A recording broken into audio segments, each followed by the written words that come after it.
these are the homework solutions to the linear motion problems given in my regular physics class. So I did these on this date, but I think they're actually due on March 3rd. At any rate, we worked on, I believe, this one in class and talked about it, and then people started working on some others, and then the remainder of them were assigned as homework. So for PC 24, I hope you like the names, Windblown Hare and Can't Swim Ashore, because they're sailboating. And they're starting from rest, they're accelerating at a uniform rate, which is given, and how far are they after 18 seconds. So the mathematical way to do that would be to look at this version of Formula 3. Actually, that is Formula 4, pardon me, on the notes that I gave you out. And so it starts from rest, so we don't have any initial velocity, 1/2 AT squared. That ends up being 47 meters. If you look here, the units for this are meters per second squared. The units here are seconds, but the quantity is squared, so we're left with meters. So that's helpful to know that you did things the right way. Looking at the one here for PC2, the first thing I did is I figured out how far this basically speed car, this funny car, went if it was a quarter of a mile, because it told me that there's 1,609 meters in a mile. So I did that first, and then it's asking about the acceleration. So I'm using the same formula I used here, but I have to rearrange it to get acceleration all by itself. So think about how you want to do this to minimize any algebraic mistakes, because I want you to understand how to do the math, but I also really am more concerned with the physics. So you don't want to let your math get in the way of the physics. At this point, again, there's multiple ways you could do this to solve for acceleration. I used the same formula I used up here for number 24, rearranged it, and I got an acceleration of 40.9 meters per second. And that should be meters per second squared. I ask you to do stuff like this, so I should not let myself out. I'm going to do that, make it really small.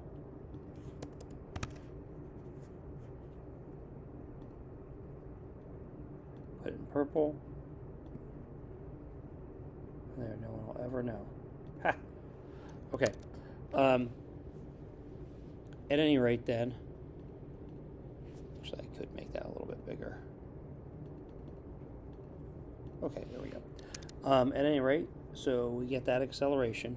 For part B, to find the velocity, so the final velocity is, the problem is that this thing is basically going, and it says for 4.437 seconds. So there's a couple ways to do this. You could use this acceleration times time. So it's that, it starts from rest, that's in green. You could use, so that's formula number 3. Or you could use formula number 5. Or you could have thought about a graphical way to solve that. So formula number 5, initial velocity is 0. We know my acceleration, we know how far we went.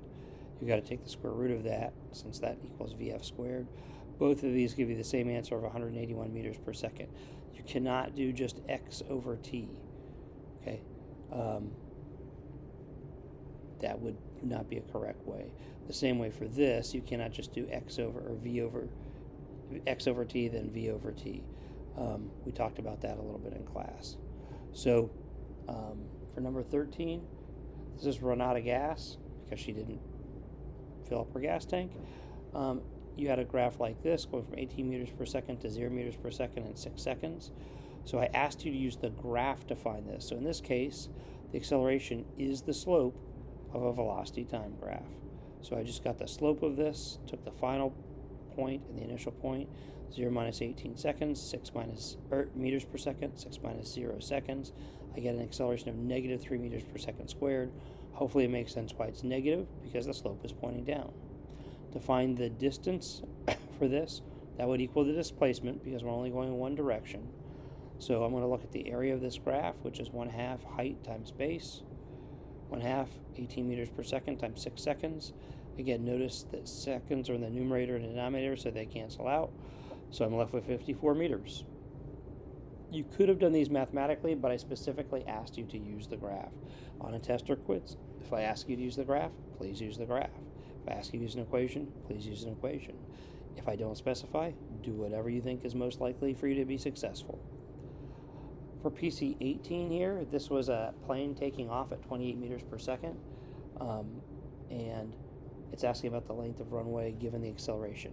So this is actually my final speed, even though it's the takeoff speed, because we're going to start from rest and end up at that speed as we take off with that acceleration. So to find the takeoff distance, even though that was not directly stated that it started at 0 and not directly stated that's our final velocity, that's what those are, and you need to recognize that. So to find the takeoff distance, I could use my Formula 5 from my notes, do something like that.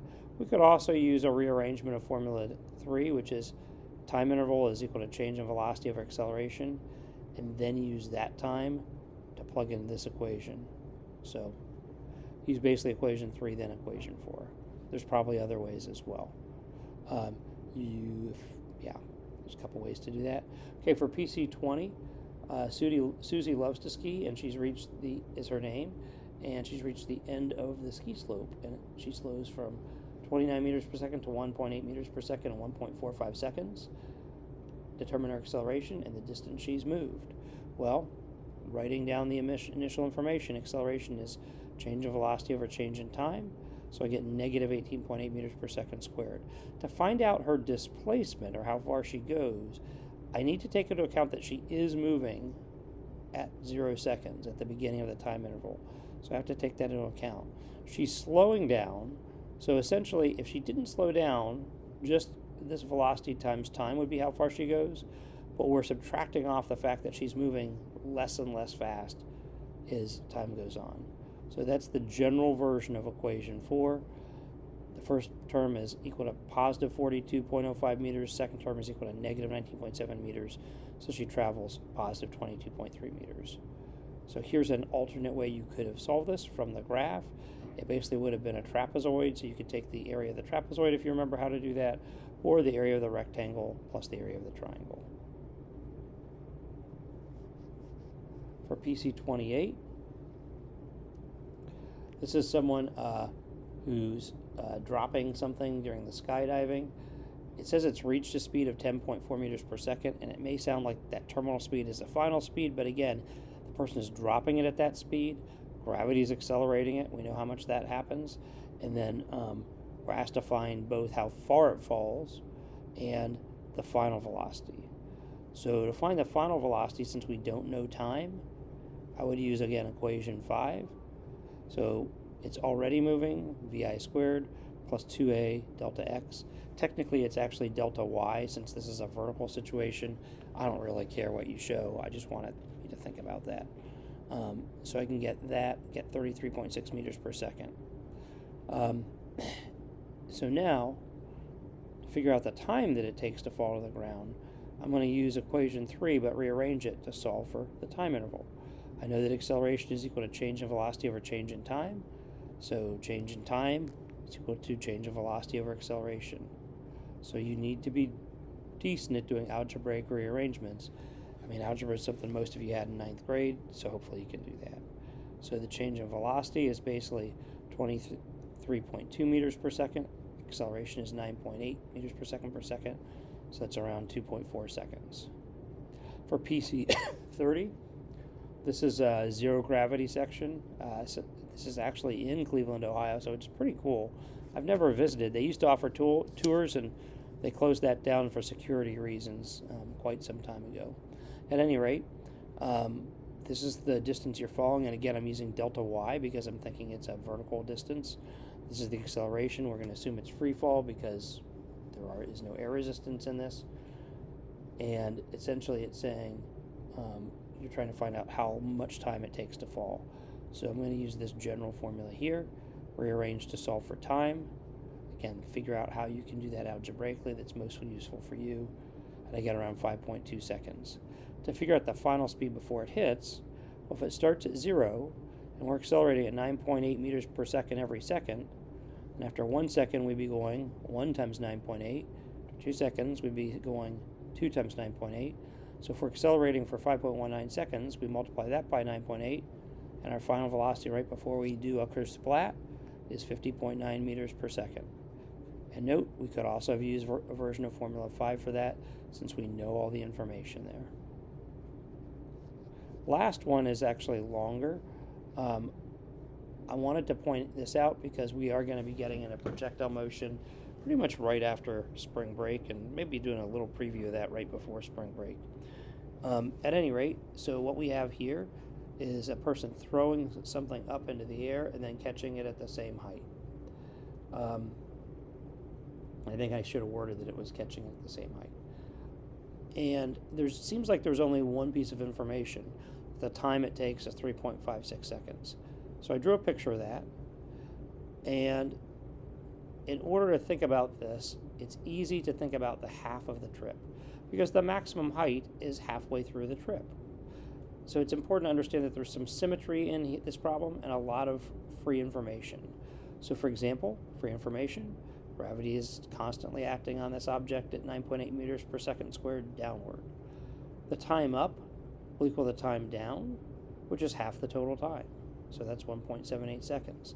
The velocity at the very tippy top, when you're not moving up or down, and this is, as we saw from the ball toss, is 0 meters per second.